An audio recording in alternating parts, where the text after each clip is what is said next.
Hello friends, मी आहे Sonali आलानी cake house. तर सर्वांना श्री स्वामी समर्थ आणि शुभ सकाळ. तर आज आपण स्वामींची डोळे ही एक कथा ऐकणार आहोत. तर आपण कथेला सुरुवात करूया. कथा अशी आहे की एके दिवशी एका मित्राचा फोन आला. त्याला स्वामी मंदिरात अभिषेक करायचा होता. त्याने अक्कलकोट येथील धनंजय पुजारी गुरुजीबरोबर बोलवण्याबाबत मला सांगितले. अक्कलकोटला येण्याची भीती केली. मी हो म्हणालो आणि धनंजय गुरुजी तसे कळविले. प्रत्यक्ष अभिषेकाच्या दिवशी गुरुजींनी माझ्या मित्राला गाभाऱ्याच्या बाहेर बसविले आणि मला आत यायला सांगितले. मला एकदम वेगळे वाटले. ज्यांच्यासाठी आणि ज्यांनी अभिषेक ठरविला ते बाहेर बसलेले आणि मी मात्र आत गाभाऱ्यात नेहमीच्या पद्धतीने वस्त्रालंकार पूजा सुरू झाली. गुरुजी स्वामींच्या मुखोट्याला फेटा घालत होते. स्वामींच्या मुखोट्याला डोळे लावलेले आहेत. फेटा बांधत असताना एक डोळा खाली पडला. त्या ठिकाणी खूप निर्मल्य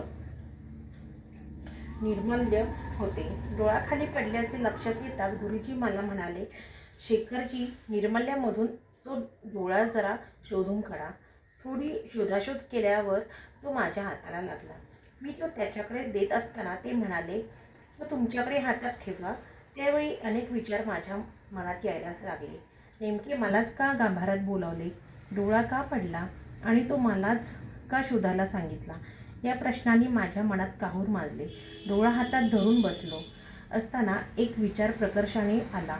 महाराज, मला आता तुमचं चित्र करताना डोळ्यांना खूप त्रास होत आहे आणि तुमचा एक डोळा माझ्या हातात आहे. हा विचार मनात येताच क्षणी माझ्या डोळ्यातून घळाघळा पाणी यायला लागले. ते अश्रू त्या डोळ्यावर पडले. मी गुरुस्तोम स्तोत्राचा पाठ मोठ्याने म्हणायला लागलो. तिकडे गुरुजींनी पूजा सुरू होती. माझ्या डोळ्यातून भक्ती बाहेर पडत होती. एका बाजूला स्तोत्राचा पाठ सुरूच होता. महाराज सांगत होते, तू तुझ्या डोळ्याची कशाला काळजी करतोस? माझे डोळे तुझ्या हातात दिले आहेत ना. माझ्या अश्रूंचा अभिषेक त्या डोळ्यांवर सुरू झाला होता. मला डॉक्टरांनी सांगितले होते, डोळ्याच्या कोरडेपणामुळे अश्रूंची पिशवीही कोरडी होते. त्यामुळे डोळ्यातून पाणीच येत नव्हते. समाधी मठात भाव उत्पन्न होऊन महाराजांच्या डोळ्यावर अश्रूचा अभिषेक झाला. महाराजांना एकच विनंती केली होती, माझ्या डोळ्यांची शक्ती क्षीण होऊ देऊ नका. ती क्षीण झाल्यास मी तुमच्या चित्राचे काम नाही करू शकणार. एका बाजूला गुरुस्तोम स्तोत्र सुरू होते. ते पूर्ण होताच धनंजय गुरुजी म्हणाले, शेखरजी, तो डोळा द्या. त्यांनी तो डोळा लावून पुढील वस्त्रालंकार पूजा पूर्ण केली. पूजा पूर्ण करत असताना त्यांनी त्या डोळ्याची कथाही सांगितली. स्वामी समर्थांनी समाधी घेण्यापूर्वी चोळप्पांनी देह सोडला होता. अक्कलकोटच्या राजाने स्वामी समर्थाच्या समाधीचे काम पूर्ण केले. या दरम्यान अक्कलकोटच्या राजाने महाराजांच्या गळ्यात रत्नजडित हार घातला होता. समाधीचे द्वार बंद केल्यावर आपण घातलेला हार काढून घेतला असावा अशी राजाला शंका आली. तिने निरसन करावे असे राजाला वाटत होते. त्यावेळी आसपासच्या लोकांनी सांगितले की समाधीचे द्वार बंद केले आहे, आता ते उघडू नका. परंतु राजाज्ञा झाल्यावर समाधीचे द्वार उघडले गेले. त्याबरोबर एक दिव्य प्रखर प्रकाश पडला. त्यामुळे राजाचे डोळे दिपले. डोळ्यांची शक्ती क्षीण झाली. ती परत येण्यासाठी अनेक वैद्यांना दाखवतात.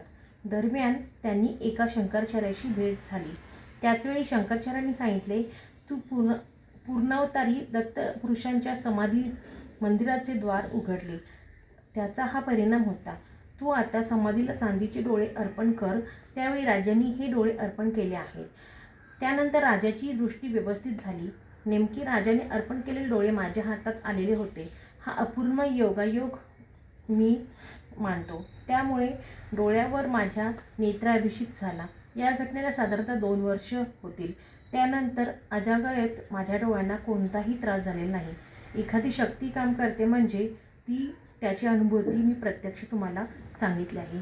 म्हणजे हे जे स्वामींचे भक्त आहेत यांना एक अनुभव आलेला आहे स्वामींचा, असा की स्वामींचे आपण जे रोज पूजा करतो, अभिषेक करतो, डोळ्याचे अर्पण त्यांनी केले होते. तर अशी ही कथा आहे स्वामींचे डोळे. तर पुढच्या पण कथेला आपण भेटूया. तोपर्यंत तुम्ही सोनाली आलाने केक हाऊसला सबस्क्राईब करा, व्हिडिओला लाईक करा, चॅनलला पण लाईक करा आणि व्हिडिओ शेअर करा. तोपर्यंत श्री स्वामी समर्थ.